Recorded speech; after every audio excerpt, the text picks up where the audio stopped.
Hello, everybody. Scott Golden here with the All Star Wrestling Review Series for the 27th of September 1980. So, about a year, well, a little more than a year after or before I was born.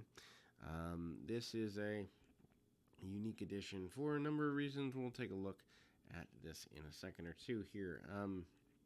Regardless, as we move into 1980, Hulk Hogan becoming a more major force here. Vince McMahon is hosting the show, also including Wild Samoans against Tony Garea and Rene Goulet in a tag team tournament final from the previous week's Championship Wrestling. Hulk Hogan is in a ringside interview, and Blassie even calls things a centerfold. Hogan cuts a promo on the fact that he laid out Andre the Giant and is a superhero. That is within this program as well. One of the Wild Samoans against Rene Goulet or the Wild Samoans against Rene Goulet and Tony Garea is shown in clipped form.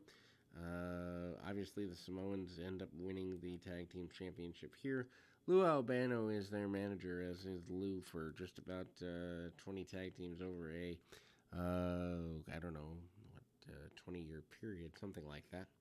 Anyway, Goulet and Garea are the, I guess you'd say, challengers of the moment, although not really in a position of challengerhood. They work over the arm of Sika. Sika gets sent into the ropes, and a big sleeper by Garea. Garea, multi-time tag team champion with multiple partners by this point, and the idea that they could wrest things against the Samoans is a pretty reasonable thought into the mind of many.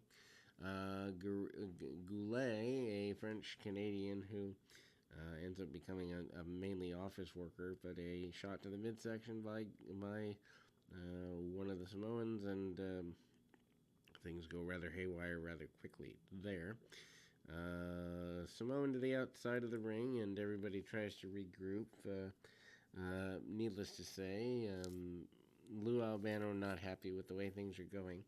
Samoans choking out and eventually getting a win, winning the tag team championships. Belts are beautiful by comparison. Before that, though, attempted hot shot by Sika. Afa and Sika, your first foray of the Wild Samoans. Sika can be granted with the creation of Roman Reigns, and if you're a Roman Reigns fan, that's where you go. Cleared house by Goulet and such before. Match gets cut off. Again, this being a championship match has been shown from Championship Wrestling, and the Samoan stealing the tag team title is the main focus that everybody needs to pay attention to, I suppose. Then we go into a enhancement style situation. As is the case around to this time, Butcher Vachon is here. He is facing off against let's see here.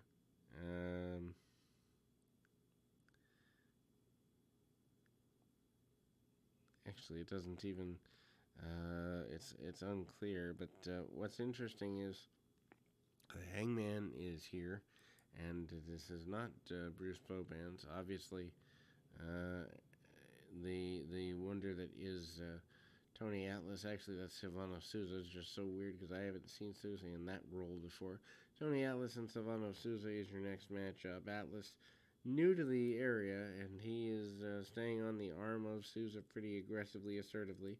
Flips him over and basically gets the arm wringer arm bar. Souza tries to jab into the head with punches on and biting on none other than Tony Atlas. Atlas gets beat on for several minutes here. Actually, Souza is a New England native, pretty much, and actually see some blood on the head of Tony Atlas, trying to get some sympathy on Atlas to build him up as a strongman for the majority of his run in this area. New to the New York territory, dropkick over. And Souza heads to the outside in a hurry, and Atlas continues to brawl with Souza, obviously getting a victory as well. Needless to say, that is pretty aggressive, and Tony wants to get extra added revenge for the man drawing blood. And as is mentioned, Hulk Hogan is a heel, promising that 1980 is a different time, different place, and that he is a superhero. And Blassie considers him a centerfold. Interesting run there. The Hangman out next. Actually, Angelo Mosca also out here, but the Hangman out here with Blassie, and I don't know how long the Hangman was pushed around the time period. Not a fan at the time. But needless to say, the Hangman comes out with a rope and tries to wrestle up and rustle up his opponents, I guess you'd say. Anyway, Hangman with punches, kicks, and basic maneuvers along the way. Hard shots, and the match is uber slow. Some body slams, and then things are taken to the outside. Hangman getting the better of his opponent, and the opponent stumbles around on the outside of the ring for a while before Fred Blassie becomes involved a little bit in the contest, and the Hangman has to bring the man back in. Body slam from the outside on the apron back into the ring is the main focus of the fair of the day. And the Hangman does get your victory here.